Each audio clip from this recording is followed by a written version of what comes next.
একাদশীটার নাম পাপ মোচন একাদশী। এই একাদশীতে এই দিনে কেউ যদি ভগবান বিষ্ণুর আরাধনা করেন তাহলে আপনার কিন্তু ব্রহ্ম হত্যা, সোনা চুরি, অনেক বড় বড় অন্যায় থেকে আপনি মুক্তি পেয়ে যাবেন যদি আপনি পাপ মোচন একাদশী করতে পারেন। রূপের কথা শুনছেন, আগে ভেতরের রূপটা ঠিক করতে হবে। ভেতরে যে খারাপ জিনিস আছে ওগুলো বের না করলে ভগবানকে বসাবেন কি করে? তাকান আমার দিকে, যে যেখানে আছেন একবার মন দিয়ে শুনবেন। মুসলিমদের 30 দিনে 30টা রোজা হয়। ভোর 4টায় একবার খাবার খাই, সন্ধে 6টায় খাই, থুতু পর্যন্ত গেলে না। 30 দিনে 30টা, বাচ্চা থেকে বুড়ো সবাই।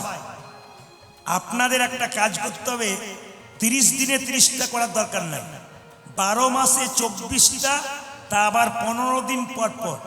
কি হতে পারে জোরে বলুন? একাদশী।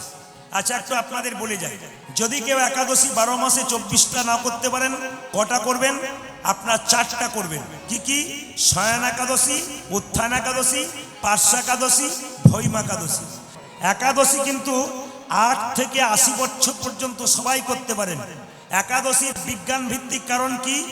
প্রতিদিন তো খাবার খাচ্ছেন, মাঝে মাঝে এই জায়গাটাকে একটু রেস্ট দিতে হবে। যত রেস্ট দেবেন আপনি ফিট থাকবেন। ওই জন্য মাঝে মাঝে আপনাদের প্রত্যেকবার একাদশী করতে হয়। বাচ্চাদেরকে করাবেন, আপনারা করবেন। জেনে নিন, মায়েরা 4 দিন অসুস্থ অবস্থায় থাকেন, অসুস্থ অবস্থায়। আপনারা ভাববেন সেদিন একাদশী করতে পারবো না, অবশ্যই করতে পারবেন, কোনো ভুল নেই তাতে। অনেকে ওষুধ খায়, বলে আমার রোগ হয়েছে, ওষুধ খাই আমি একাদশী করতে পারবো, তবু আপনি করতে পারবেন। ওষুধও খাবেন, আপনি একাদশী করতে পারবেন, বিধান আছে। কিন্তু মায়েরা একাদশী দিনে যত কম খাবেন তত ভালো। কেন? ও মায়েরা, যত কম খাবেন, মুখ ঝুটা কম করতে হবে। যদি পেটটাকে 4 ভাগ করা যায়, একাদশী দিনে 1 ভাগ খাবেন, 3 ভাগ কি করবেন? 2 ভাগ জল খাবেন, 1 ভাগ ফাঁকা রাখবেন। খাবার কথা চিন্তা করলে হবে না।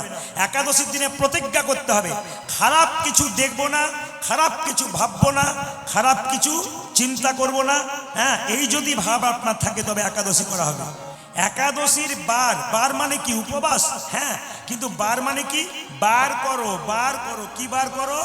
দোষগুলোকে বার করো আর গুণগুলোকে জমা দাও। এই জন্য বলে রাখি, একাদশী মেয়ে না ছেলে? একটু শুনুন। ভগবান বিষ্ণুর শরীর থেকে একটা জ্যোতি বেরিয়েছিল, জ্যোতি থেকে একটা রমণীর সৃষ্টি হয়েছিল। ওই রমণী হলো নারী।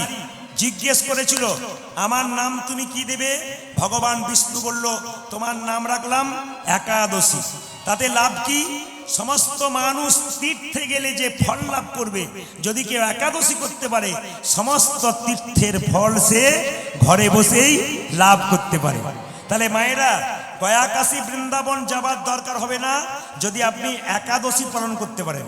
আমাদের ওখানে একাদশী করলে আমার কাছে আসে আর মেয়েরা জিজ্ঞেস করে, দাদা কি কি খেতে পাবো বলুন? মানে খালি খাবার চিন্তা। এসে বলে কি কি খেতে পাবো বলুন তো? বললাম সব খাবেন আপনি, কোনো অসুবিধা নেই। রেগে বলি, মায়েরা একাদশীর দিনে 5টা শস্য বর্জন। কি কি? চাল, গম, জব, সরিষা, ডাল। এর মধ্যে পাপ লুকিয়ে থাকে। তবে মায়েরা একাদশীর দিনে কি কি খেতে পাবেন? যদি নির্জলা একাদশী করতে পারেন খুব ভালো, যদি না করতে পারেন তাহলে আপনি কি করবেন? কাঁচা পেঁপে, কাঁচা কলা, আলু, কুমড়ো দিয়ে একটা সবজি খাবেন। সন্দক লবণ খেতে পাবেন, এই লবণ খেতে পাবেন না। আবার সবাই লক্ষ্য করুন, যে যেখানে বসে আছেন, আপনি আগের দিন রাত্রিবেলায়, কাল একাদশী, আগের দিন রাত্রিবেলা আপনাকে ব্রাশ করে নিতে হবে। কেন না? যে পেস্টটা রয়েছে ওটা লবণ আছে, ওই লবণযুক্ত পেস্ট যদি সকালবেলায় করেন তাহলে একাদশী আপনার হলো না। জিভটা ছুলতে ছুলতে জিভ যদি কেটে যায় মা, তাহলে আপনার একাদশী হলো রক্ত বেরিয়ে গেলে। যদি আপনি সবজি কাটছেন, আঙুল কেটে গেল, তাহলে আপনার একাদশী হলো না। তবে আমি মালদা জেলায় একবার গিয়েছিলাম একাদশীর দিনে, যে বাড়িতে বাসা বলল, বাবা একাদশী? বলে কোনো অসুবিধা নাই। এখন লক্ষ্য করুন, নির্জলা করেছে ওরা। আমাকে বলছে আমাকে তো গান করতে হবে, কিছু খেতে হবে। উনি কি করেছেন? 4 রকমের পায়েস, 4 বোতল দুধ, হ্যাঁ, 4 রকমের সবজি, আরো অনেক কিছু, 4 বাটি ফল দিয়েছে। নিয়ে বলছে এমন কিছু দিতে পারলাম না, আমি এরকম করলে আমি ভাত খাবো না, প্রত্যেক দিন করবো, কোনো অসুবিধা নেই। তবে যদি নির্জলা একাদশী করেন ওটা উত্তম একাদশী, ফলমূল খেয়ে একাদশী করলে ওটা মধ্যম একাদশী। আর আমাকে যে ফলমূল খায় একাদশী করেছিল ওটা উত্তম নয়, মধ্যম নয়, ধমাধম একাদশী। আপনারা ধমাধম একাদশী করবেন না, সবাই উত্তম একাদশী করবেন। জোরে বলুন রাধা রানী কি, শ্যাম সুন্দর কি, মদন মোহন কি। আপনাদের কাছে নিবেদন রইল মায়েরা, গীতা পড়বেন। যদি গীতা পড়তে না পারেন তবে গীতা মাথায় ঠেকাবেন। তাকান আমার দিকে। গীতা পড়তে পড়তে যদি কেউ ভুল করে তাতে তার কোনো ক্ষতি নাই। প্রশ্ন করবেন একই রকম কথা, মহাপ্রভু ভক্তগণকে নিয়ে গঙ্গার পথ দিয়ে যেতেন, হঠাৎ একজন ভক্ত বললেন, প্রভু একজন ব্রাহ্মণ মন্দিরের বারান্দায় বসে বসে গীতা পড়ছে কিন্তু ভুল পড়ছে, কিন্তু চোখের জলে ভাসছে, ও ভুল পড়ে কেন, ও কি বুঝছে, ও কাঁদছে, তাহলে কি লোক দেখানি কাঁদছে? গীতা যদি কেউ ভুল করেন বাবা বুঝিদি, মহাপ্রভু নিজের মুখে বলেছেন, দেখছে একজন ব্রাহ্মণ গীতা পড়ছে, ভুল পড়ছে কিন্তু চোখ দিয়ে জল পড়ছে। জিজ্ঞেস করছে, ব্রাহ্মণ তুমি গীতা পড়ছো, হাজার হাজার ভুল পড়ছো, চোখের জল দিয়ে কাঁদছো কেন? ঠাকুর আমি মূর্খ মানুষ, আমি খুব একটা ভালো পড়তে পারি না, তবে আমি এইটুকু বুঝি। বলে কি? গীতাতে ভগবান শ্রীকৃষ্ণ রথের উপরে বসে আছে, রথ চালাচ্ছে, অর্জুন বসে আছে। কেন? অর্জুন নির্বিঘ্নে বসে আছে, কৃষ্ণ রথ চালাচ্ছে বলে। আমাদের সংসার রথে যদি আমরা কৃষ্ণকে বসাতে পারি, আমরাও নির্বিঘ্নে সংসারে বসে থাকতে পারি। গীতা পড়বেন মায়েরা, গীতা পড়বেন ভাবের সঙ্গে, বুঝুন আর না বুঝুন। কাউকে বোঝাবেন তখন ঠিক পড়বেন, কিন্তু নিজে পড়বেন যদি ভুল হয় তাতেও কোনো ক্ষতি নাই। মহাপ্রভু বলেছেন এই শ্রেষ্ঠ মানুষ যে গীতা পড়ছে কিন্তু ভাবের সঙ্গে পড়ছে। আমি আপনাদের বলবো, ভালো লাগুক আর না লাগুক খাও একটু তিতা। তিতো খেলে কি হয় মা? রক্ত পরিষ্কার হয়, শরীরে অনেক রোগ দূর হয়, সুগার দূর হয়। কি বলছে? ভালো লাগুক আর না লাগুক খা একটু তিতা, ইচ্ছা করুক আর না পড়ুক পড়ো একটু গীতা।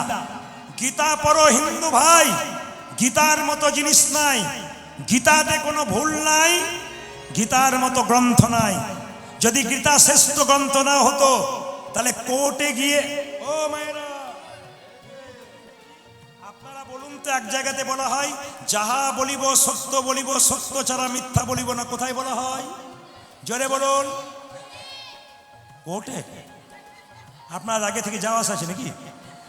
অন্য জায়গায় বলতে পারে না, আবার এরা বলছে কোর্টে, মানে মাঝে মাঝে যায় আর কি, এরা অন্য জায়গায় বলতে পারে না। আচ্ছা মায়েরা এইদিকে তাকান, গীতাতে হাত দিয়ে কি বলে? যাহা বলিব সত্য বলিব, সত্য ছাড়া। এটার ভেতরে কি আছে? জোরে বলুন। এখন ভয়ে বলছে না যদি কিছু বলে দিই। কি আছে এর ভেতরে? কি আছে? জোরে বলুন। এক জায়গায় জিজ্ঞেস করছিলাম, দাদা এর ভেতরে কি আছে? বলছে যন্ত্র টন্ত্র কিছু একটা হবে বোধ হয়, মানে কিছু বোঝে না। দেখবেন গীতাতে হাত দিয়ে কোর্টে কি বলা হয়? যাহা বলিব সত্য বলিব, সত্য ছাড়া মিথ্যা বলিব না। তারপরে দেখবেন হাজার হাজার মিথ্যা বলা হয়। অনেকে প্রশ্ন করেন, প্রদীপ বাবু এরপরে তো হাজার হাজার মিথ্যে কথা বলা হয়, তাহলে জিতে যাই কি করে? ওরে বাবা, এই কোর্টে হাত দিয়ে তুমি মিথ্যা বলে জিতে গেলে ওই কোর্টে তোমার জেতার কোনো চান্স নাই। নিতাই গৌর হরি হরি। তাই প্রত্যেকটি বাচ্চাকে স্কুল যাওয়ার সময় গীতা দেবেন, মায়েরা গীতা পড়বেন, না পড়তে পারলে গীতা মাথায় ঠেকাবেন। শ্রীমদ্ ভাগবত গীতা কি? সবাই মিলে শ্রীমদ্ ভাগবত গীতা কি? সবচাইতে বড় দান হচ্ছে গীতা দান। যিনি বোঝেন কি সুন্দর গীতা দান করেছেন, সবাই গীতাকে প্রণাম করুন, ওনাকে ধন্যবাদ জানান। নিতাই গৌর হরি হরি। জয় নিতাই। আজকে যে লীলাটির দায়িত্ব আমাকে দেওয়া হয়েছে, পালা করব না লীলা করব? বাবারা বলবেন না, মায়েরা বলবেন পালা না লীলা? পালা না, আমি বাবাদের নয় মায়েদের জিজ্ঞেস করছি, পালা না লীলা? দু চারজন বলছে পালা। পালা তো দুটো হয়, নাটকের আর যাত্রা। আর একটা দুটো পালা হয়, কি বলুন তো? আসার পালা আর একটা যাওয়ার পালা। যারা কীর্তন শুনতে এসছেন কোন পালা শেষ হয়েছে জোরে বলুন? কীর্তন শুনতে এসছেন কোন পালা শেষ হয়েছে? আষাঢ়টা না যাওয়ারটা? জোরে বলুন। আষাঢ়টা। বাকি আছে কোনটা? জোরে বলুন। অনেকে ভয়ে বলছে না, যাবে না বলে। বাকি আছে কোনটা? যাওয়ার পালা। আমি ওই পালার কথা বলিনি। ভগবান শ্রীকৃষ্ণ লীলা করেছেন। আজকে যে লীলাটির দায়িত্ব হচ্ছে ভগবান শ্রীকৃষ্ণের রূপ বর্ণন।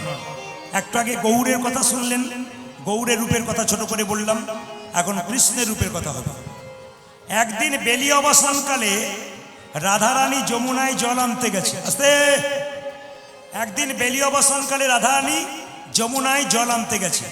মায়েরা, রাধারানী হলো রাজার মেয়ে, সে কি মাটির কলসিতে জল আনতে যাবে? জোরে বলুন, কিসে যাবে? সোনার কলসি নিয়ে জল আনতে গেছে। কিন্তু ঘটনাটা কি হয়েছে না, জল যখন ভরছে গোবিন্দের রূপ দেখে কলসি একবারে নিতাই গৌর হরিবোল হয়ে গেছে। কোথায়? একবারে গোবিন্দের কাছে, এই পার থেকে ওই পারে চলে গেছে। কলসি মনে মনে ভাবছে, রাধে গো, তোমার পরশ পেলাম বলে আমি গোবিন্দের চরণে পেলাম, আমি গোবিন্দের চরণ পেলাম। কলসি কেঁদে কেঁদে বলে, প্রেমময়ী রাধে, প্রেমময়ী রাধে, তোমার পরশ পেলাম বলে গোবিন্দের চরণে পেলাম। এ জগতে কোনো মা কোনো বাবা যদি রাধে রাধে বলতে পারে, তবে কৃষ্ণের চরণে নিতাই গৌর হরি বলে বলে। ভগবান শ্রীকৃষ্ণ নিজের মুখে বলেছেন, আমি যে রাধার দাস, ইহাতে সন্দেহ হাজার, কোটি কোটি যুগ ভজয় আমার সকল ভজনা বিফলিতা। আমি যে রাধার দাস, এতে যদি কারো সন্দেহ হয়, আর কোটি কোটি যুগ যদি আমাকে ভজনা করে, সব ভজনা বিফলে চলে যায়। একটু তাকাবেন সবাই, মাথায় কাপড়টা নিন। রাধারানী যমুনায় জল আনতে গেছে, সবাই দর্শন করুন, সবাই দর্শন করুন এবং একটু উলুধ্বনি দেবেন যখন জল আনতে যাবে। রাধারানী কিভাবে রূপ দেখছে দেখুন, যমুনায় গিয়ে সোনার কলসি নিয়ে জল আনতে গেছে। সবাই দর্শন করবেন, যারা পেছনে আছেন, যারা আগে আছেন, যারা দাঁড়িয়ে আছেন। খুব ভালো লাগছে আপনাদের, কিন্তু দাঁড়িয়ে আছেন আপনাদের দেখে কষ্ট লাগছে। এত ভক্তের ভিড় যে আপনারা দাঁড়িয়ে দাঁড়িয়ে কীর্তন শুনছেন। ঈশ্বরের কাছে প্রার্থনা করি, যারা কষ্ট করছেন কৃষ্ণের কৃপা তো অবশ্যই পাবেন। তো সবাই মিলে দর্শন করুন। রাধারানী যমুনায় জল আনতে গেছে, গোবিন্দকে দেখেছে কিভাবে।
একদিকে জল নিচ্ছে, একদিকে গোবিন্দকে দেখছে।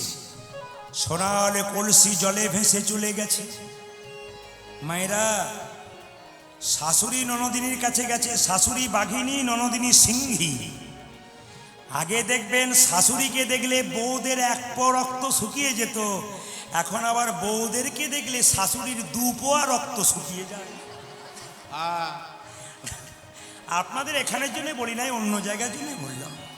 কিছু মানে আমার বয়স্ক বাবারা রয়েছে, প্রথমে প্রণাম জানালাম। এখানে আমি কীর্তন কমিটির ছেলেগুলোকে জানি, উত্তম বাবুকে জানি, আরও অনেকজনকে জানি। খুব ভালো মানুষেরা এবং খুব ভদ্র এদের আচরণ। আমি হয়তো রেগে যাই, কিন্তু ইনারা তো ভদ্র, খুব নত অবস্থায় কথা বলেন। এর জন্যে ধন্যবাদ জানাই, ভগবানের কাছে ইনাদের আরও হোক। তবে যদি কিছু না মনে করেন, লীলা শুরু করবার আগে দুটো চারটা কথা বলি। মেয়েরা কিছু পারুক আর না পারুক, একটা জিনিস ভালো পারে, বলবো না, আসতে বলেই দিই। দেখুন দাদারা সমর্থন করছে কিনা জানি না। স্বামীর বাড়ির যদি কেউ আসে, দু তিনজন কুটুম্ব, আমি আজ আর পারলাম না গো, ঘাড়ে আমার খুব ব্যথা, মাজায় ব্যথা, আমি শুয়ে পড়লাম।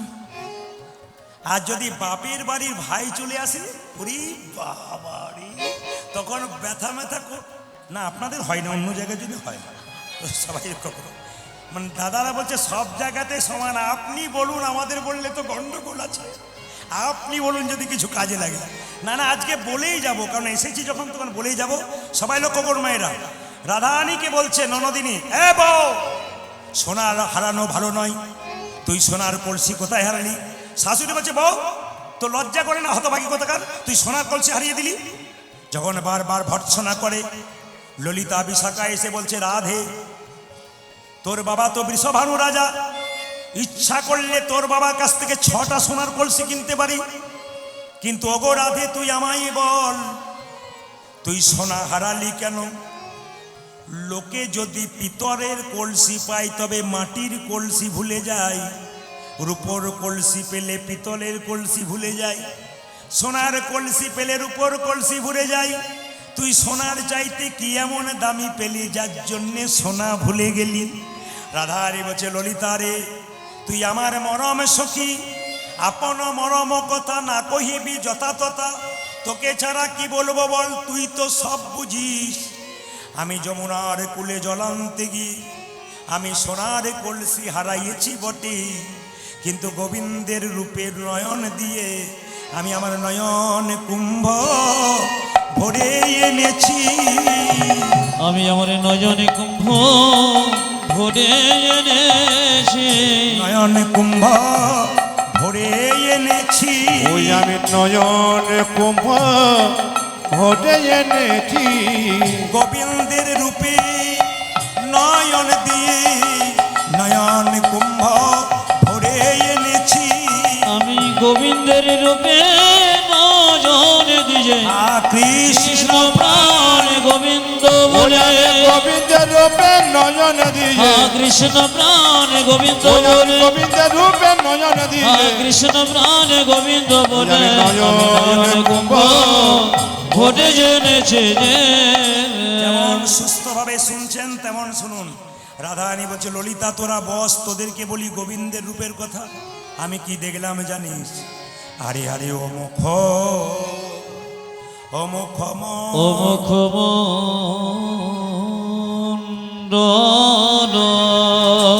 উলধ্বনি ও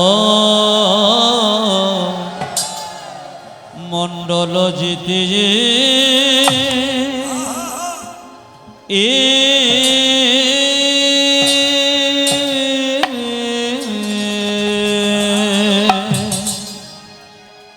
ও মুখমণ্ডল জিতে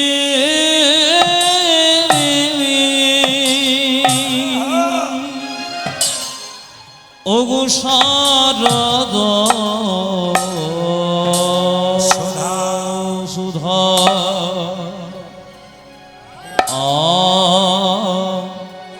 আয়া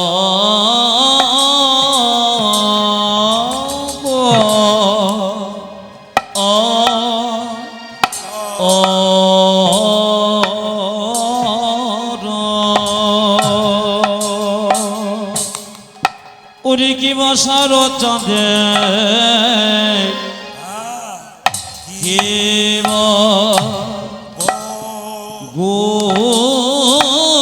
গোনি কিবা সারো ও সারদে চাঁদে কিবা গো এমনেরো ও রূপে তো কব দেখি না কিবা রূপিত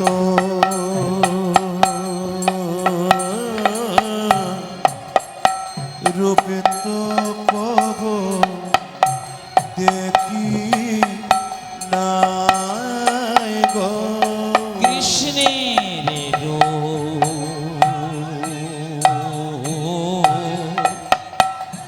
রূপিত কব দেখি কিবা রূপিত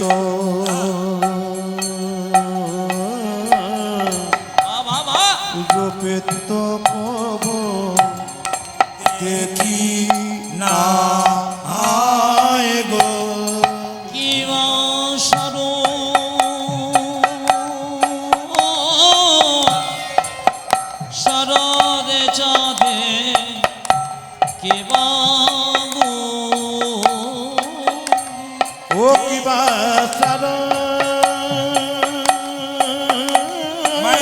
ভক্তি ভরে উলুধ্বনি দিন। শারদ চাঁদের কিবা গুণী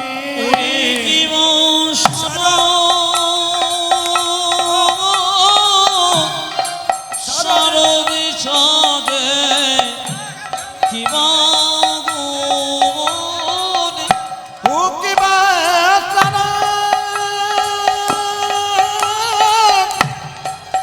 শারদ চাঁদের কিবা গুণী এমনি রূপ রূপে তো কবু দেখি দেখি না রে। কিবা রূপিত রূপিত প্রভু বাবা মা দেখি না আইব কৃষ্ণের রূপ রূপে তো কবু দেখি না রে। কিবা রূপিত রূপিত প্রভু দেখি না আইবে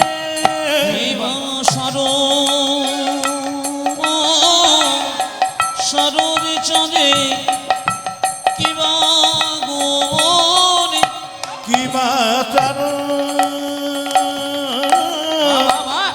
সারণ জানের কিবা গুণী কিবা শরণে চলে কিবা কিবা গোনে ও কিবা সারণ জানের কিবা গুণী কিবা শরণে চলে কিবা গোনে কিবা সারদ চাঁদের কিবা গুণী এমন যুক্ত রূপিত কবু দেখি না মায়রে কিবা রূপিত রূপিত প্রভু দেখি না আইরে এমন রূপ রূপিত কবু দেখি না মায়রে কিবা রূপিত রূপিত প্রভু দেখি না আইরে রূপিত কবু দেখি না মায়রে কিবা রূপিত রূপিত প্রভু দেখি না আইরে কিবা শরণে চলে কিবা গোবনে কিবা সারদ চাঁদের কিবা গুণী কিবা শরণে চলে কিবা গোবনে কিবা সারদ চাঁদের কিবা গুণী কিবা শরণে চলে কিবা গোবনে কিবা সারদ চাঁদের কিবা গুণী কিবা শরণে চলে কিবা গোবনে কিবা সারদ চাঁদের কিবা গুণী কিবা শরণে চলে কিবা গোবনে কিবা সারদ চাঁদের কিবা গুণী কিবা শরণে কিবা শরণে কিবা গুণী কিবা সারদ চাঁদের কিবা গুণী কিবা শরণে কিবা গুণী কিবা সারদ চাঁদের কিবা গুণী কিবা শরণে কিবা গোনে এ এ এ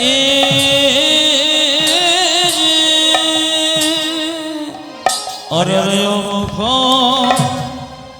ও মুখ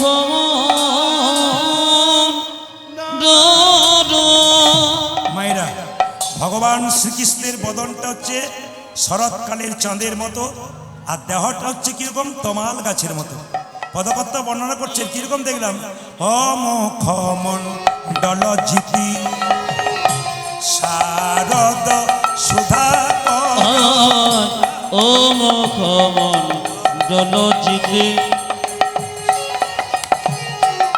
শরদ সুধাকর ও মুখমণ্ডল জিতি শারদ সুধাকর ও যজ মুখমণ্ডল চিতি শারদ সুধাকর তনুরুচি তরুণত তরুণতমার রে আমার কোন রুচি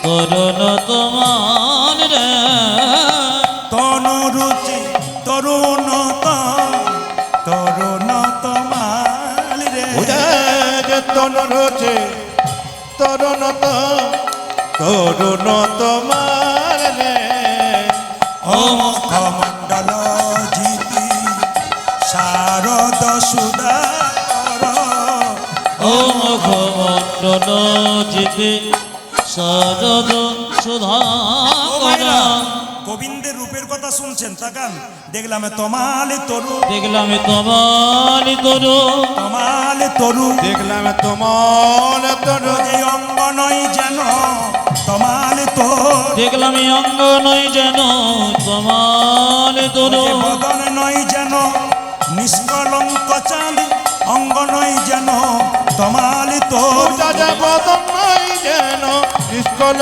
কথা ওরে অঙ্গ নয় যেন তোমার তরু বদন নয় যেন নিষ্কল কথা ওরে অঙ্গ নয় যেন তোমার তরু বদন নয় যেন নিষ্কল কথা ওরে অঙ্গ নয় যেন তোমার তনবি অঙ্গ নয় যেন তোমার তরু বৃন্দাবনে যারা গেছেন তারা তমাল গাছ দেখেছেন কিনা জানি না কৃষ্ণের গায়ের প্রকৃত রংটা বলে রাখি চৈতন্য চরিতামিত বলল আকাশে প্রচন্ড মেঘ এলে এবার বৃষ্টি হবে হবে ভাব ওই যে মেঘের রং ওইটা হচ্ছে কৃষ্ণের গায়ের রং ওটা বৃন্দাবনের তমাল গাছের রং তো তমাল গাছটা গোবিন্দের দেহের মতো আর বদনটা গোবিন্দের চাঁদের মতো রাধারানী বলছে ললিতা আমি হঠাৎ দেখে কি ভেবেছিলাম জানিস যেন তমাল গাছে চাঁদ উঠেছে যেন তোমার গাছে চাঁদ উঠেছে যেন তমাল গাছে চাঁদ উঠেছে ওই যেন তোমার কাছে চাঁদ উঠেছে আমি এই এখনই দেখে এলাম তমাল গাছে চাঁদ উঠেছে আমি এই যে এক্ষুনি দেখিয়ে তোমার গাছে চাঁদ উঠেছে এই এখনই দেখে এলাম আমি তোমার গাছে চাঁদ উঠেছে এই এখনই দেখে দেখলাম এলাম তোমার গাছে চাঁদ উঠেছে তোমার গাছে চাঁদ উঠেছে মায়েরা গোবিন্দের রূপের কথা শুনছেন তার ফাঁকে একবার বলুন জোরে রাধা রানী কি শ্যাম সুন্দর কি মদন মোহন কি দু চারজন হাই তুলছে রাধা রানী কি জয়টা যত বাড়বে ভয় তত কমবে রাধা রানী কি স্বয়ং ভগবান শ্রীকৃষ্ণ কি বেশ ভগবান শ্রীকৃষ্ণের মাথায় কোন পাখির পালক ছিল কাকের না কোকিলের জোরে বলুন জোরে বলুন কোকিলের আমার না এলেই ভালো হতো আপনারা তো সব জানেন দেখছি ভগবান শ্রীকৃষ্ণের মাথায় কি ছিল মায়েরা ময়ূরের পালক কেন ছিল পরে বলবো এখন দেখুন ভগবান কিভাবে মাথাটা বেঁধেছে লক্ষ্য করুন চূড়া চারু শিখণ্ড কমণ্ডিত ও গো চোরা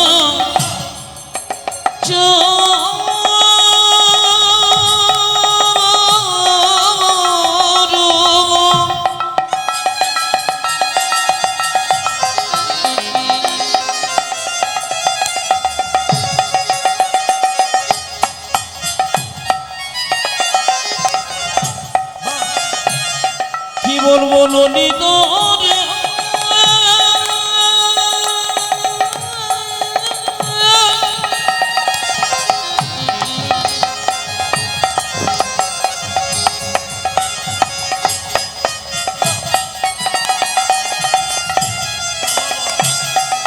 আমি এখনই দেখে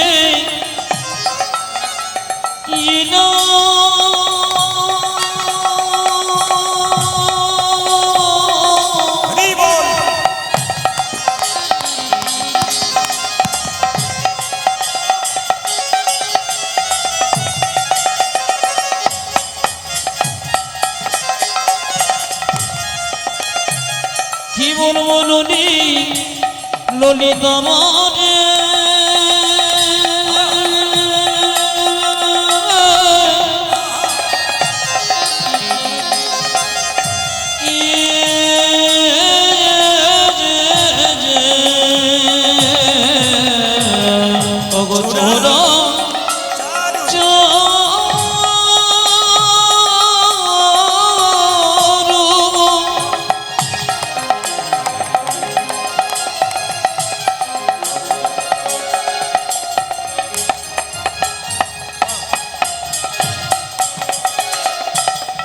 শিখণ্ড মন্ডিত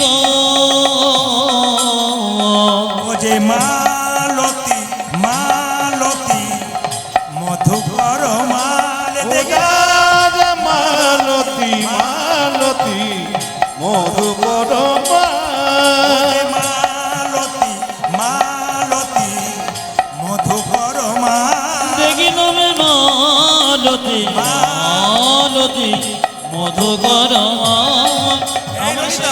আমার দেখে কি মনে হলো যেন মধুকরের মালা পড়ে আছে রে মধুকর মালা পড়ে আছে রে মধুকরের মালা পড়ে আছে ও যেন মধুকরের মালা পড়ে আছে রে মালতীর মালা নয় গো সখী মধুকরের মালা পড়ে আছে রে। আমার মালতীর মালা নয় রে সখে মধুকর মালা পড়ে আছে ও রে যেন মালতীর মালা নয় রে সখে মধুকর মালা পড়ে ও আছে রে যেন মালতীর মালা নয় রে সখে মধুকর মালা পড়ে ও যাচ্ছে যেন রে মধুকরের মালা পড়ে আছে রে জোরে বলুন। আচ্ছা মায়েরা কিছু মনে করবেন না, যে দেখতে সুন্দর হয় তাকে কি আবার সাজতে হয়? জোরে বলুন। যে দেখতে সুন্দর হয় তাকে সাজতে হয়?